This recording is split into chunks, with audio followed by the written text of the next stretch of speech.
पंच परवाने पंच परधाने, पंचे पावे दरगह मान, पंचे सोहे दर राजाने, पंचा का गुर एक ध्यान।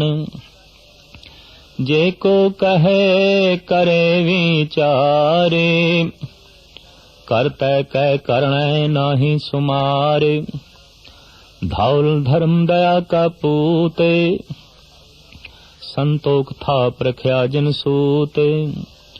जे को बुझे होवे सचियारे, धवले ऊपर केता भारे। धरती होर परे होर होरे, तिसते भार तले कौन जोरे। जी जात रंगा के नाम, सबना लिखया उड़ी कलाम। एव लेखा लिख जाने कोए, लेखा लिखया केता होए। केता ताण सवाल्यो रूपे, केती दात जाने कौन कूते। कीता पसाओ एको कवाओ, तिसते होए लख दरियाओ। कुदरत कवणे कहा विचारे, वारिया न जावा एक वार। जो तुद भावे साई भलिकार, तू सदा सलामत निरंकार। जगत गुरु बाबा साहिब श्री गुरु नानक देव जी महाराज जपजी साहिब दी 16वीं पौड़ी दे कुदरत कौन कहाँ विचार, कुदरत दी विचार नू मुख रख के ये पौड़ी उचारण कर रहे ने। और इस विषय देते सतगुरुदेव जी महाराज ने 4 पौड़ियां उचारण कीतियां ने, जिस दे मूल प्रकरण यही है, कुदरत कौन कहाँ विचार। मैं कौन हाँ कि कुदरत दी विचार कर सका, कुदरत दी महिमा गायन कर सका। मैं ते एक दफा सदके होण दी समर्था भी नहीं रखदा, वारिया ना जावा एक वार। कुदरत दे की कुछ हो रहा है, कुदरत किन्नी क वड्डी है, वर्णन तो ते परे है, पर फिर भी लेश मात्र साहिब श्री गुरु नानक देव जी महाराज जिक्र करदे ने। कुदरत दे जो श्रेष्ठ उत्तम पुरुष ने, सतगुरुदेव जी महाराज पहले उन्हां दा जिक्र करदे ने। पंच परवान पंच प्रधान, पंचै पाहवे दरगह मान। पंच तो मुराद सिरमौर मुखी। प्राचीन समय तो साडे देश विच अक्सर पंच जन समाजिक धार्मिक ते राजनीतिक फैसले करते रहे हैं। पंच तो मुराद पंज, पर पंजां दी समर्था जद एक दे च होवे, पंजां दी शक्ति जद एक दे समा जाए ते एक बहुत महान हो जाए, प्रभु नाल जुड़ जाए, उस वास्ते शब्द भी पंच वरतिया गया बई ये ते पंच है। पंच तो मुराद इत्थे संत गुरमुख जो परमात्मा नाल जुड़े है। परमात्मा सब तो उच्चा है, उस नाल जुड़न वाला भी सब तो उच्चा हुंदा है। पंच हुंदा है, मुखिया हुंदा है, सिरमौर हुंदा है। साहिब कहंदे ने पंच प्रवान, ये जो संत जन ने गुरमुख ने, जो ये पंच ने, ये जगत नू कबूल ने, प्रवान ने, क्योंकि जगत दा इन्हां द्वारा कोई अहित नहीं आउंदा, नुकसान नहीं आउंदा। लिहाजा साहिब कहंदे ने जगत दे ये प्रमाणिक पुरुष ने, ये कबूल कर ले जांदे ने, इन्हां नू प्रवान कर लिया जांदा है। पंच प्रवान पंच प्रधान, ये संत जन, ये पंच जन प्रधान पुरुष ने, सिरमौर मनुख ने। पंचै पावै दरगह मान। साहिब गुरु नानक देव जी महाराज दा फरमान कि ये जो पंच जन ने, जिथे संसार दे कबूल ने, प्रवान ने, उथे दरगाह दे भी कबूल ने, उथे भी मान सत्कार प्राप्त करते ने। ਲੋਕ ਦੇ 'ਚ ਤੇ ਪ੍ਰਧਾਨ ਨੇ, ਪਰ ਲੋਕ ਦੇ 'ਚ ਵੀ ਉਹ ਪ੍ਰਧਾਨ ਨੇ। ਲੋਕ ਦੇ 'ਚ ਤੇ ਉਹਨਾਂ ਨੂੰ ਜਸ ਮਿਲਦਾ ਹੈ, ਪਰ ਲੋਕ ਦੇ 'ਚ ਵੀ ਉਹਨਾਂ ਨੂੰ ਜਸ ਮਿਲਦਾ ਹੈ। ਲੋਕ ਦੇ 'ਚ ਤੇ ਮੁਖੀ ਗਿਣੇ ਜਾਂਦੇ ਨੇ, ਪਰ ਪਰਲੋਕ ਦੇ 'ਚ ਵੀ ਉਹਨਾਂ ਦੀ ਮਹਾਨਤਾ ਕਾਇਮ ਹੈ। ਸਤਿਗੁਰੂ ਦੇਵ ਜੀ ਮਹਾਰਾਜ ਫਰਮਾਨ ਕਰਦੇ ਨੇ, ਜੋ ਜਗਤ ਦੇ 'ਚ ਕਬੂਲ ਨੇ ਉਹ ਪਰਮਾਤਮਾ ਦੀ ਦਰਗਾਹ ਦੇ 'ਚ ਵੀ ਮਾਣ ਪ੍ਰਤਿਸ਼ਠਾ ਹਾਸਲ ਕਰਦੇ ਨੇ। ਪੰਚੈ ਸੋ ਹੈ ਦਰ ਰਾਜਾਨ, ਸੰਤ ਜਨ, ਭਗਤ ਜਨ, ਗੁਰਮੁਖ ਜਨ।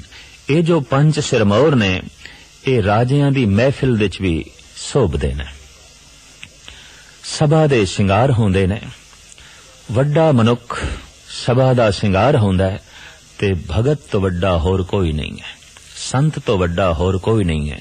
ਉਹ ਸਭਾ ਦਾ ਸ਼ਿੰਗਾਰ ਹੈ, ਮਹਿਫਿਲ ਦਾ ਸ਼ਿੰਗਾਰ ਹੈ। ਇਸ ਵਾਸਤੇ ਸਾਹਿਬ ਕਹਿੰਦੇ ਨੇ, ਜੋ ਰਾਜਿਆਂ ਦੀ ਮਹਿਫਿਲ ਹੈ, ਸਭਾ ਹੈ, ਉਹਦੇ ਵਿੱਚ ਵੀ ਇਹ ਪੰਜ ਜਨ ਸੌਂਦੇ ਨੇ। ਇਹ ਰਾਜਿਆਂ ਦੀ ਮਹਿਫਿਲ ਦਾ ਵੀ ਸ਼ਿੰਗਾਰ ਨੇ। ਪੰਚਾਂ ਕਾ ਗੁਰ ਏਕ ਧਿਆਨ। ਇਹ ਜੋ ਪੰਜ ਜਨ ਨੇ ਇਹਨਾਂ ਦਾ ਧਿਆਨ ਕੇਵਲ ਇੱਕ ਗੁਰੂ ਦੇ 'ਚ ਹੈ, ਇੱਕ ਪ੍ਰਮਾਤਮਾ ਦੇ 'ਚ ਹੈ। ਅੱਠੇ ਪੈਰ ਜੋ ਬੋਲਣਾ ਹੈ, ਉੱਠਣਾ ਹੈ, ਬੈਠਣਾ ਹੈ, ਖਾਣਾ ਹੈ, ਪੀਣਾ ਹੈ, ਧਿਆਨ ਇੱਕ ਗੁਰੂ ਦੇ 'ਚ ਹੈ, ਧਿਆਨ ਪ੍ਰਮਾਤਮਾ ਦੇ 'ਚ ਹੈ। ਮਨੁੱਖ ਦਾ ਧਿਆਨ ਜਿਸ ਪਦਾਰਥ, ਜਿਸ ਵਸਤੂ ਦੇ 'ਚ ਜਾਏਗਾ, ਜੀਵਨ ਸ਼ਕਤੀ ਉਸੇ ਪਾਸੇ ਹੀ ਰਾਗਬ ਹੋ ਜਾਂਦੀ ਹੈ, ਉਸੇ ਪਾਸੇ ਹੀ ਚੱਲ ਪੈਂਦੀ ਹੈ। ਔਰ ਸਹਿਜੇ ਸਹਿਜੇ ਧਿਆਨ ਦੇ ਰਾਹੀਂ ਸ਼ਕਤੀ ਜਦ ਜ਼ਾਹਿਲ ਹੁੰਦੀ ਹੈ, ਬਾਹਰ ਚਲੀ ਜਾਂਦੀ ਹੈ, ਤਾਂ ਮਨੁੱਖ ਆਪਣੇ ਆਪ ਦੇ 'ਚ ਕਮਜ਼ੋਰੀ ਮਹਿਸੂਸ ਕਰਦਾ ਹੈ। ਕਿਸੇ ਇੱਕ ਵਸਤੂ ਪਦਾਰਥ ਦੇ ਉੱਤੇ ਬਹੁਤ ਲੰਬੇ ਸਮੇਂ ਤੱਕ ਧਿਆਨ ਜੋੜੀਏ, ਬਾਅਦ ਵਿੱਚ ਕਮਜ਼ੋਰੀ ਮਹਿਸੂਸ ਹੋਵੇਗੀ, ਥਕੇਵਾਂ ਮਹਿਸੂਸ ਹੋਵੇਗਾ। ਧਿਆਨ ਦੇ ਰਾਹੀਂ, ਜੀਵਨ ਪ੍ਰਵਾਹ ਦੇ ਰਾਹੀਂ, ਜੀਵਨ ਸ਼ਕਤੀ ਧਿਆਨ ਦੇ ਰਾਹੀਂ ਬਾਹਰ ਚਲੀ ਗਈ, ਬਾਹਰ ਬਿਖਰ ਗਈ। ਇੱਕ ਪ੍ਰਮਾਤਮਾ ਹੈ, ਅਗਰ ਉਸ ਨਾਲ ਧਿਆਨ ਜੋੜੀਏ ਤਾਂ ਪ੍ਰਮਾਤਮਾ ਦੀ ਸ਼ਕਤੀ ਮਿਲਣੀ ਸ਼ੁਰੂ ਹੋ ਜਾਂਦੀ ਹੈ, ਪ੍ਰਮਾਤਮਾ ਦੀ ਸਮਰੱਥਾ ਪ੍ਰਾਪਤ ਹੋਣੀ ਸ਼ੁਰੂ ਹੋ ਜਾਂਦੀ ਹੈ। ਇਸ ਵਾਸਤੇ ਸਤਿਗੁਰੂ ਦੇਵ ਜੀ ਮਹਾਰਾਜ ਕਹਿੰਦੇ ਨੇ, ਜੋ ਪੰਜ ਜਨ ਨੇ, ਇਹ ਜੋ ਸਿਰਮੌਰ ਜਨ ਨੇ, ਇਹਨਾਂ ਨੂੰ ਸੂਝ ਆ ਗਈ ਹੈ, ਸਮਝ ਆ ਗਈ ਹੈ। ਇਹਨਾਂ ਦਾ ਧਿਆਨ ਕੇਵਲ ਇੱਕ ਗੁਰੂ ਦੇ 'ਚ ਹੈ, ਇੱਕ ਪ੍ਰਮਾਤਮਾ ਦੇ 'ਚ ਹੈ। ਹੁਣ ਸਤਿਗੁਰੂ ਦੇਵ ਜੀ ਮਹਾਰਾਜ ਵਿਸ਼ੇ ਨੂੰ ਬਦਲ ਕੇ ਬਿਆਨ ਕਰ ਰਹੇ ਨੇ ਵਿਚਾਰ ਕਿ ਐਸਾ ਨਹੀਂ ਹੈ ਕਿ ਅਗਰ ਕੋਈ ਪੰਚ ਹੋ ਗਿਆ ਹੈ, ਗੁਰਮੁਖ ਹੋ ਗਿਆ ਹੈ, ਸੰਤ ਹੋ ਗਿਆ ਹੈ, ਤੇ ਹੁਣ ਕਰਤੇ ਦੇ ਕਰਨੇ ਦੀ ਉਹ ਸਾਰੀ ਵਿਚਾਰ ਵੀ ਦੱਸ ਦੇਵੇ। ਜੇ ਕੋ ਕਹੇ ਕਰੇ ਵਿਚਾਰ। ਇਹ ਗੱਲ ਇਸ ਵਾਸਤੇ ਸਤਿਗੁਰੂ ਦੇਵ ਜੀ ਮਹਾਰਾਜ ਨੇ ਵਰਣਨ ਕੀਤੀ ਹੈ ਕਿ ਪ੍ਰਾਚੀਨ ਸਮੇਂ ਤੋਂ ਜੋ ਧਰਮ ਗ੍ਰੰਥ ਲਿਖੇ ਗਏ, ਉਹਨਾਂ ਵਿੱਚ ਇਹ ਵੀ ਹੈ ਕਿ ਰੱਬ ਨੇ ਜਗਤ ਕਦੋਂ ਬਣਾਇਆ, ਕਿਵੇਂ ਬਣਾਇਆ, ਕਿੰਨਾ ਕੁ ਬਣਾਇਆ। ਇਹ ਸਾਰੇ ਅੰਦਾਜ਼ੇ ਲਾ ਕੇ, ਗਿਣ ਮਿਣ ਕੇ ਜਗਤ ਦੀ ਬਣਤਰ ਬਾਰੇ ਵਿਚਾਰਾਂ ਪੇਸ਼ ਕੀਤੀਆਂ ਗਈਆਂ ਨੇ।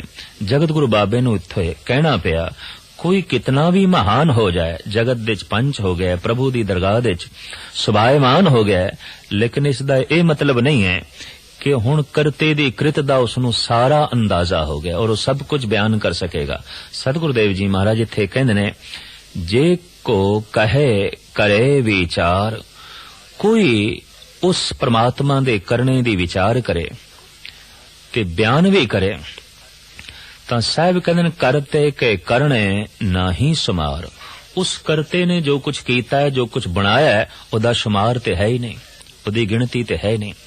ਤੇ ਜੋ ਗਣਤ ਦੇ 'ਚ ਨਹੀਂ ਹੈ, ਆਖਿਰ ਕੀ ਕਥਨ ਕਰੇਗਾ? ਜੋ ਗਣਤ ਦੇ 'ਚ ਨਹੀਂ ਹੈ, ਬਿਆਨ ਕੀ ਕਰੇਗਾ? ਮਨੁੱਖ ਕੋਲ ਕਿਸੇ ਵਸਤੂ ਨੂੰ ਸਮਝਣ ਦੇ ਪੈਮਾਨੇ ਤਿੰਨ ਨੇ: ਨਾਪ ਲੈਣਾ, ਤੋਲ ਲੈਣਾ, ਗਿਣ ਲੈਣਾ। ਨਾ ਉਹ ਤੋਲ ਦੇ 'ਚ ਆਉਂਦਾ ਹੈ, ਨਾ ਉਹ ਗਿਣਤੀ ਦੇ 'ਚ ਆਉਂਦਾ ਹੈ, ਔਰ ਨਾ ਹੀ ਉਹ ਨਾਪ ਦੇ 'ਚ ਆਉਂਦਾ ਹੈ। ਕੋਈ ਨਾ ਜਾਣੇ ਤੇਰਾ ਕੇਤਾ ਕੇਵੜ ਚੀਰਾ। ਅਤੁੱਲ ਕਿਉਂ ਤੋਲਿਆ ਜਾਏ, ਉਹਨੂੰ ਕਿਸ ਤਰ੍ਹਾਂ ਤੋਲੀਏ?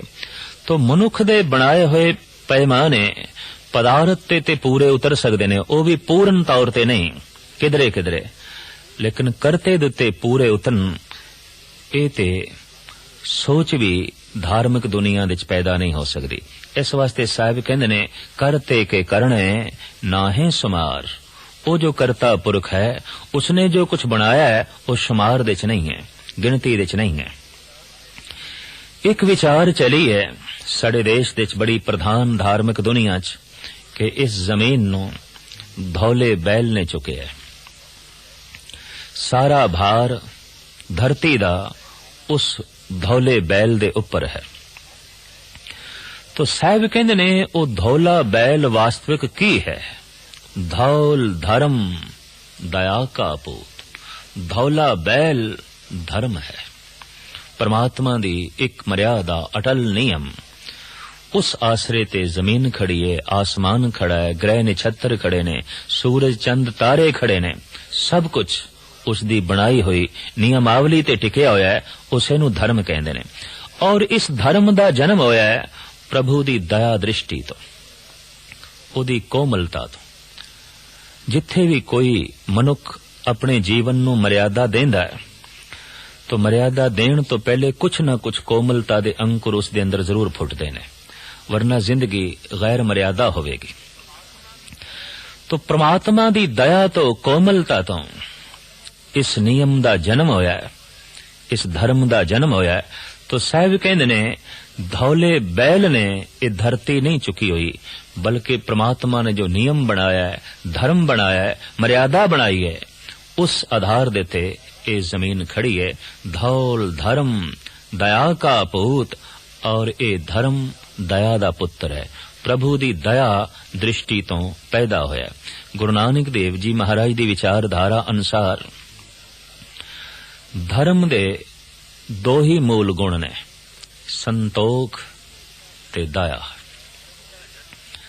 धर्म दा जन्म दया और संतोख तो है। दया संसार नाल जोड़दी है और संतोख निरंकार नाल जोड़दा है। दया तो सेवा दा जन्म है, संतोख तो सिमरन दा जन्म है। संसार पिछे है, निरंकार अगे है, तो जो अगे है उदा सिमरन करके उस नाल जुड़ सकांगे। जो साथों पिछे है सेवा करके उस नाल जुड़ सकांगे। तो संसार विच जो पछड़ गए ने, पिछे रह गए ने, पशु पंखी गरीब तबका जो ज्ञान विच पिछे रह गया, अर्थ धन संपदा विच पिछे रह गए, राजनीति विच पिछे रह गए, धर्म विच पिछे रह गए, जीवन दे जिस पहलू विच जो पिछे रह गया है उस ते दया, और जो अगे है उसदा चिंतन, उसदा सिमरन। अगे दृष्टि संतोख तो बिना नहीं जा सकेगी और पीछे दृष्टि दया तो बिना नहीं जा सकेगी। साथों पिछे भी कोई है उन्हें वेखण लई दया चाहिए, साथों अगे भी कोई है उन्हें वेखण लई संतोख चाहिए। संतोख तो ही सिमरन दा जन्म है और दया तो सेवा दा जन्म है। सेवा नाल संसार सवरदा है और संसार नाल मनुख जुड़दा है। सिमरन नाल मनुख खुद सवरदा है और निरंकार दे नाल जुड़दा है। तो सतगुरुदेव जी महाराज कहंदे ने मर्यादा ही है प्रभु दी अटल बनाई हुई, जिस आधार देते ये पृथ्वी खड़ी है। संतोख थाप रखया जिन सूत। प्रभु ने तमाम साजो सामग्री दे अंदर एक सूत परो के रख दिता है कि संतोख। जो कुछ भी प्रभु ने बनाया है वो अपने आप विच संतुष्ट है। सूअर शेर नहीं होना चाहता, शेर मोर नहीं होना चाहता, मोर अपने आप विच प्रसन्न है, हंस नहीं होना चाहता। जो हंस है वो बंदर नहीं होना चाहता, बंदर अपनी दुनिया विच प्रसन्न है, वो बघियाड़ नहीं होना चाहता। जो कुछ भी प्रभु ने बनाया है वो अपने आप विच संतुष्ट है। अगर ना होवे तो जीवना नरक बन जाए, एक छिन लई जीवना औखा हो जाए। जो जिथे टिके है ओदे च वो संतुष्ट है। जैसा रंग रूप नस्ल जिस ढंग दा सुभाव मनुख उस दे च संतुष्ट है, पशु पंखी ओदे च संतुष्ट ने। साहिब कहंदे ने एक सूत दे च सारे जगत नूं परिपूर्ण परमात्मा ने परो के रख दिता है। सारे जीव इसे ही धागे दे च परोए हुए ने। तो खैर मूल गल इतनी कि मनुख भी ओत परोत प्रभु नाल उदों ही हो सकेगा जद अंदरों संतोख होवे, संतोख दा जन्म होवे, तां लीनता होवेगी परिपूर्ण परमात्मा दे नाल। कारण कि मनुख दे अंदर परमात्मा है, अपने सुभाव दे जीना और अपने सुभाव दे संतुष्ट हो जाना, बस यही धर्म है। तो तमाम पशु पंखी जीव कीड़े मकोड़े अपने संतुष्ट ने। एक गाथा है, मिथ्यास है कि भगत प्रहलाद नूं जद मोक्ष गति प्राप्त होने लगी, स्वर्ग प्राप्त होने लगा, तां पुरातन एक कथा कहिंदी उसने फरियाद की थी, हे प्रभु मेरी नगरी दे तमाम वासी स्वर्ग दे च वासा करन, सिर्फ कल्ले मैं वासा नहीं करना, सारियां दे वास्ते स्वर्ग दे द्वार खोलो। तो प्रभु ने ये आख्या, प्रहलाद तू नगरी दे जीवां तो पुछ ते लै, वो स्वर्ग दे च रहना भी चाहते ने कि नहीं। कहंदे ने नगरी दे बाहर बिष्टा दे च लेटे आया एक सूअर। प्रहलाद उसनूं कहंदा है, हुण तैनूं बिष्टा दे च लेटना नहीं पएगा, हुण मैं तेरे वास्ते स्वर्ग दा बंदोबस्त कीता है, पर प्रभु ने आग्या कीती है कि हर जीव तो पुछ गया, तो मैं तैनूं कहना तू स्वर्ग जावेगा जिथे सुख ही सुख है, आनंद है, खेड़ा है, मोख द्वार है उत्थे। तां सूअर ने यह आख्या, भगत जी उत्थे बिष्टा मिलेगी, वो बिष्टा दे च संतुष्ट है, बिष्टा ही उस वास्ते स्वर्ग है, बिष्टा ही उस वास्ते रस दा सोमा है। तो जो जीव जिथे टिके है उस दे च संतुष्ट है, तदी ते वो टिके होया है, तदी ते वो ठहरे होया है। मनुख दे अंदर परिपूर्ण परमात्मा है, उसदा बोध नहीं है। उस बोध नूं जगाण लई सतसंग है, ताकि मनुख भी अपने आप दे संतुष्ट हो सके, अपनी आत्मा नाल जुड़ सके। तो संतोख थाप रखिया जिन सूत, संतोख दे सूत्र दे जिसने तमाम जीवां नूं परो के रखिया है, स्थापन करके रखिया होया है।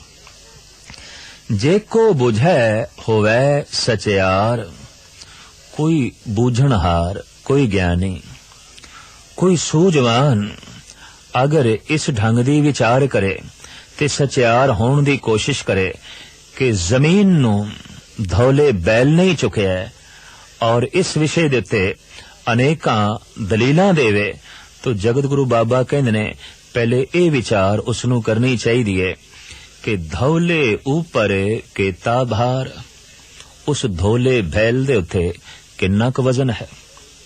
फिर सतगुरु देव जी महाराज कहंदे चलो मन लईए, धरती धौले बैल ने चुकी है, पर धौला बैल किथे खड़ा है। जे कह दईए ओ थल्ले पृथ्वी ते खड़ा है, तो फिर ओ पृथ्वी किसते खड़ी है। जे इस तरीके नाल होर कल्पित गल आख देती जाए कि ओदे थल्ले धौला बैल खड़ा है, तो फिर सवाल खड़ा होवेगा धौला बैल किथे खड़ा है। आखिर किसे थां ते पहुंच के ते कहना ही पएगा कि थल्ले कुछ भी नहीं, ऊपर कुछ भी नहीं है। बिन थम्मा गगन रहाया, गुरु गोबिंद सिंह जी महाराज दे ए वाक, जमीन आसमान सूरज चंद तारियां दे तले कोई थंबियां नहीं ने। प्रभु ने एक मर्यादा बना देती है, उस अनुसार ये सारे जो है टिके हुए ने। तो साहिब फरमान कर देने, अगर कोई धौले बैल दी विचार करके सचियार होने दी कोशिश करे, तो महाराज कहते ने पहले उसनू ये सोचना चाहिए कि धौले ऊपर केता भार, उस बैल दे उत्ते भार किन्ना है, वजन किन्ना है। धरती होर परे होर, तो धरती एक थोड़ी है, अनंत धरतियां ने। इस पृथ्वी इस धरती दे थल्ले धौला बैल है, बाकी धरतियां दे थल्ले कौन है। चंद्रमा दे विच थल्ले कौन है, शुक्र भी एक धरती है, और अनंत ग्रह निछत्तर स्यारे सितारे सब धरतियां पृथ्वियां, इन्हां दे थल्ले कौन है। तो साहिब कहने ने फिर उसनू ये भी विचार करनी चाहिए कि इस पृथ्वी दे थल्ले धौला बैल है, बाकी पृथ्वियां दे थल्ले कौन है, क्योंकि पृथ्वी एक नहीं है। धरती होर परे होर अनंत धरतियां ने, होर धरतियां ने, धरती दे थल्ले होर धरती है, धरती दे ऊपर होर धरतियां ने, अनंत धरतियां ने। तिस्ते भार तले कौन जोर, उन्हां दे थल्ले कौन खड़ा है, किसने अपनी शक्ति दे नाल, अपने जोर दे नाल ये भार चुकिया होया है। कौन है वो? तो साहब कहंदे ने ये ते प्रभु दी बनाई हुई मर्यादा है, ते धौल धर्म दया का पूत है। फिर मेरे पातशाह कुदरत दी विचार इंज करदे ने, जी जात रंगा के नाम। अनंत जीव ने वख वख जातां वाले, वख वख रंगां वाले ते वख वख नावां वाले, सबना लिखिया वुड़ी कलाम, वुड़ी कलाम अगम्मी कलम। सारियां दे ते लेख सुभाव दे परिपूर्ण परमात्मा ने अपनी अगम्मी कलम नाल लिख दिते ने। गुरु अर्जन देव जी महाराज फुने छंद दे अंदर फरमान करदे ने, हाथ कलम अगम मस्तक लिखावती। अगम्मी कलम दे नाल परिपूर्ण परमात्मा ने हर एक दे मस्तक दे उत्ते कुछ लिख दिता है। की लिख दिता है? सुभाव, जीवन दा ढंग। लख भी कोशिश करिए, सूअर दे जीवन दा ढंग बदल नहीं सकदा, गऊ दे जीवन दा ढंग बदल नहीं सकदा, शेर दे जीवन दा ढंग बदल नहीं सकदा। भुखा मर जाएगा शेर, घास नहीं खाएगा। भुखी मर जाएगी गऊ, मांस नहीं खाएगी। जीवन दा ढंग है, बजे होया। सबना लिखिया वुड़ी कलम, हाथ कलम अगम मस्तक लिखावती। उस अगम्मी कलम दे नाल परिपूर्ण परमात्मा ने सारियां दे मस्तक दे उत्ते स्वभाव लिख दिता है। जैसी कलम बुड़ी है मस्तक, तैसी जियड़े पास। कहो नानक प्राणी पहले पहरे, हुक्म पया गरबास। सबना लिखिया वुड़ी कलाम, एव लेखा लिख जाने कोय।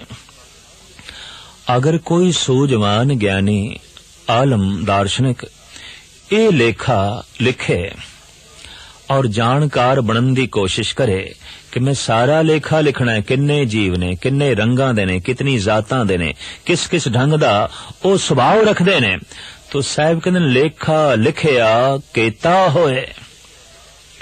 ओ लेखा किन्ना क होवेगा? भाव अनंत होवेगा, लिख नहीं सकेगा। किन्ने जीव ने, उन्हां दे सुभाव ने, उन्हां दियां जातां ने, उन्हां दे रंग ने, इते अनंत पसारा है, अनंत पसारा है। लेखा लिखिया केता होए। फिर सतगुरुदेव जी कहंदे ने, केता ताण सवालियो रूप। किन्नी क शक्ति है? पानी दे शक्ति है, सूरज दे शक्ति है, पवन दे शक्ति है, अगन दे शक्ति है, पृथ्वी दे शक्ति है। इस शक्ति नु कौन नापे? किस तरह तोलेगा? किस तरह नापेगा कि किन्नी ताकत है? पवन अपने आप दे च रख दिए। पवन रंचक मात्र जे किधरे तूफानी शक्ल अख्तियार कर दी है ते दरख्तां दे जड़ां नू हिला के जमीन ते गिरा के रख देंदी है। सागर दियां लहरां पवन दे आसरे ते उछलदियां ने ते गगन मंडल नू छूंदियां ने। पानी दी शक्ति, अगन दी शक्ति अनंत पसारा है। महाराज कहंदे ने कोई ये लेखा किस तरह लिखेगा कि किन्नी क शक्ति है। चलो मनुख दी ताकत ते असी नाप सकदे हां। इस तरह दे मीटर बन गए ने कि मनुख दे अंदर शक्ति कितनी है, ताकत कितनी है, नाप लईए, ओनू तोल लईए। मनुख दा वजन तोल लईए, मनुख दा कद नाप लईए, मनुख दे अंदर शक्ति किन्नी है अंदाजा ला लईए। पर समूह ब्रह्मंड दे अंदर किन्नी क शक्ति कम कर रही है ते ब्रह्मंड अनेका ने, अनंत ने, रोम रोम कोट ब्रह्मंड को निवास जास। जिस दे एक एक रोम दे करोड़ां ब्रह्मंड ने। इस सारी शक्ति दा अंदाजा कौन लावेगा? लिहाजा साहब कहंदे ने केता ताण, किन्ना क ताण है, किन्नी क शक्ति है। सवाले रूप ते कितना सुंदर रूप है जगत दे प्राकृतिक मंडल दे, कौन अंदाजा लावेगा? मोर दी अपनी सुंदरता है, हंस अपनी थां ते सोने ने, फुल्लां दी सुंदरता, सूरज चंद तारियां दी सुंदरता, मनुखां दी सुंदरता, पशु पंखियां दी सुंदरता, सुंदरता चारों पासे फैली हुई है। दरख्तां दी सुंदरता, वनस्पति दी सुंदरता, गरज के सुंदरता दा ही चारों पासे पसारा है। तो महाराज कहंदे ने ए सुंदरता किन्नी है, सुंदर स्वरूप कितना का है, कौन अंदाजा लाएगा? केती दात जाने कौन कूत, किस कोल कुवत है, कौन अंदाजा लगाएगा कि कितना क ताण है, कितना क सुंदर स्वरूप है ते कितनी परमात्मा ने जीवां नू दात दित्ती हुई है, कितना क रिज़क दिता होया है, कितना क भंडारा है इस धरती दे च। ग्रह नक्षत्रां विच जो दात दित्ती है, महाराज कहंदे ने अनंत अरबां खरबां साल तो जीव खा रहे ने, दात मुकदी नहीं। दरअसल मंगते मुक जाणदे, दाता अपनी थां ते खड़ा है, दात अपनी थां ते दित्ती जा रहा है, लैण वाले ही थक जांदे ने, लैण वाले एक पासे हो जांदे ने। भोजन दी ते कोई कमी नहीं आउंदी, एक दिन दंद टुट के ही रह जांदे ने। सुंदर स्वरूप दी ते कोई कमी नहीं, एक दिन वेखण तो अखां ही रह जांदियां ने। नाद संगीत दी ते कोई कमी नहीं आउंदी, एक दिन सुनन तो कन ही रह जांदे ने। और थां थां दे सुंदर दृश्य नजारे ते बहुत सारे ने, पर एक दिन चलन तो पैर ही रह जांदे ने। गर्ज के मनुख थक जांदा है, जद चलन तो रह गया, सुनन तो रह गया, बोलन तो रह गया, खाण पीण तो रह गया, वेखण तो रह गया। तो इसदा ये मतलब नहीं कि दातां भी मुक गईयां ने, वस्तुआं भी मुक गईयां ने, सब कुछ मौजूद है। दरअसल ये लैंदा लैंदा थक गया। तो सतगुरुदेव जी कहंदे ने किन्नी क दात है, परिपूर्ण परमात्मा ने जीवां दी झोली च पा दित्ती है। कौन अंदाजा लाए, कौन कूत, कौन अंदाजा लाए, किस कोल ये शक्ति है कि सब कुछ नु नापे तोले।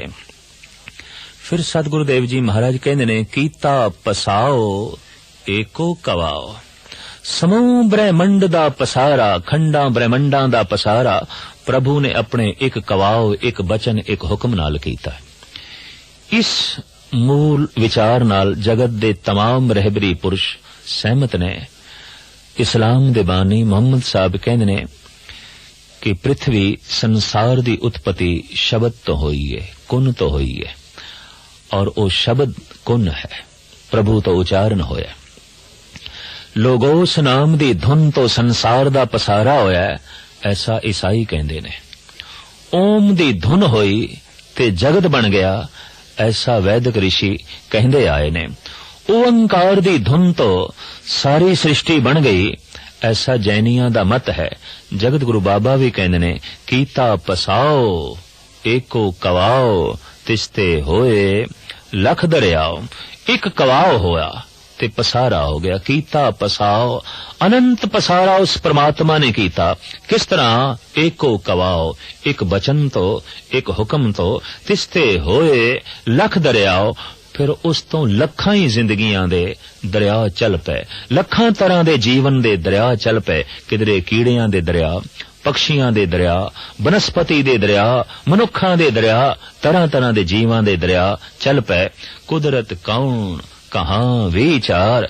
साहिब कहंदे ने ये कुदरत किन्नी वड्डी है, ये प्राकृतिक मंडल दे च किन्नी दात, कितने सुंदर स्वरूप ने, कितनी शक्ति है। कुदरत कौन कहां विचार, मैं कौन हां कि कुदरत दी विचार कर सका। मेरे च इतनी समर्था किथे है कि मैं सारी विचार बयान कर सका। वारिया ना जावा एक बार, मैं ते इतनी भी समर्था नहीं रखदा कि एक दफा सदके हो सका, एक दफा कुर्बान हो सका। जो तुद भावे साई भलीकार। हे परिपूर्ण परमात्मा, जो कुछ तेनू चंगा लगदा है वही मेरे वास्ते भला है, वो मैनू भी चंगा लगदा है। जो तेरी रजा मैं उस दे च राजी, जो तेरा हुक्म मैं उन्नू मनण दे च राजी।